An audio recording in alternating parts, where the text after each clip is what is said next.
It's going to be a family affair in the Makati elections next year. Mayor Abby Binay's husband, Makati Representative Luis Campos Jr., will face his sister-in-law, Senator Nancy Binay, in the mayoral polls. Mobile journalist Yeda Pascual with the report. It's just politics, nothing personal.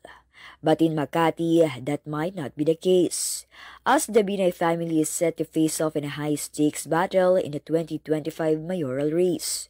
Senator Nancy Binay filed her certificate of candidacy on October 1, while her sister's husband, Congressman Luis Campos, filed his on October 5.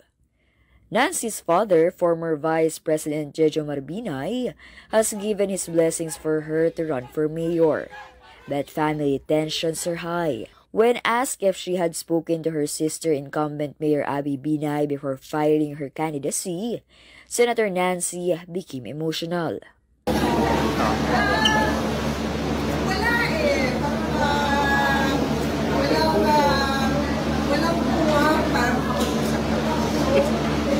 Malungkot, di ba?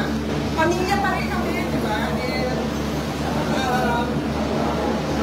Mas mangingibabaw yung pamilya natin. Sa akin, hindi ko kalaban ng kapatid ko. Walang Abby Binay sa balota. So, hindi kami magkaaway. Mayor Abby Binay had previously told the big story that she was hoping and praying that her sister Nancy would not run for mayor. But when asked, Nancy said she hoped her brother-in-law wouldn't run either. There's still that possibility na mag-usap siya ng kapatid ko at siya na mismo magsabi dun sa asawa niya na huwag ka nang tumakbo, bigay na natin ito kay Ate Lila.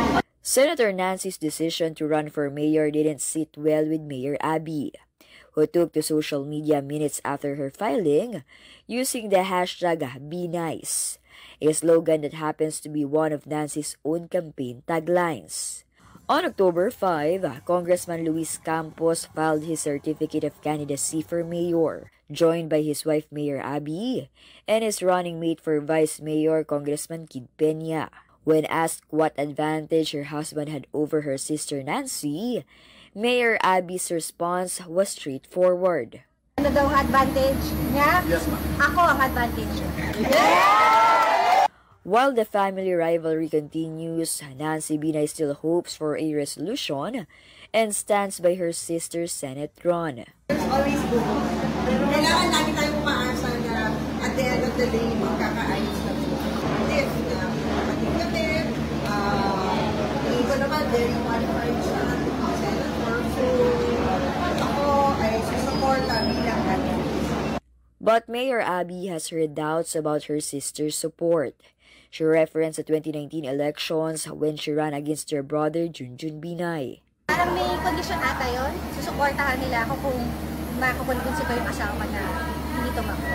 So, siguro kailangan natin ng konting flashback dahil noong 2019 hindi naman talaga niya ako sinuportahan. I think she does not believe in the kind of governance nor the kind of service that I have been giving to the Makati Sen. So that's the reason why it's ironic that now she is of the position that she would want to support. And when it comes to the family tension, Abby prefers to keep some things out of the public eye. Kumbaga hindi naman kailangan ng pag-usapan pa kung ano talaga yung problema namin sa pamilya. Sana huwag na mong pag-usapan ang Binay, ang pag-usapan ko ay plataforma, ang pag-usapan ko anong nagawa at ano pang gusto ko. In the end, who has the edge in the mayoral race in Makati? Both sides agree. Let the Makatizens decide. Mobile journalist Yeda Pascual. We are One News. Campos versus Binay. So, di ba, nung last week pinag-uusapan natin, dapat nung Thursday magpa-file yung asawa ni Mayor Abby Binay. Yes, na-delay. Pero na-delay kasi yun nga sinabi ko, yung hapon na yun, nag-file naman ng candidacy. Mayor Abby ng kanyang COC sa pagka-Senate. Kaya sabi ko, feeling ko sinamahan na niya yung asawa niya. Para the next day, si Mayor Abby Binay naman ang sumama dun sa asawa niya mag-file. Tsaka para hindi sila mag-agawan ng limelight limelight. Sa totoo lang kasi Totoo. kasi in Kasi one that day same day, you're taking away the optics di ba? So hindi mo mapipiga yung story from a PR perspective You have to separate that kasi mag-asawa sila Oo. Kaya nga yung iba, 'di ba, mostly baka mas maraming mag-file din tomorrow dahil last day. Yeah. Specifically local. Kasi sa national, like sa Senate, medyo konti na lang Patapos na. inaasahan natin very few na lang. Yung malalaking personalidad Pero kung yung mga hindi natin kilala na magta-try, yun ang hindi din natin alam for tomorrow. Sa admin side, as you said, we're still waiting for nga sila Senator Pacquiao. And then sa opposition side, we have former Senator Bam Aquino and Kiko Pangilinan na hinihintay na rin natin. Isa screen naman natin kung nakikita mo si DILG Secretary Benher Abalos just completed his speech tapos nagpicture siya with his COC. Ayan, so Yes. kakatapos lang niya.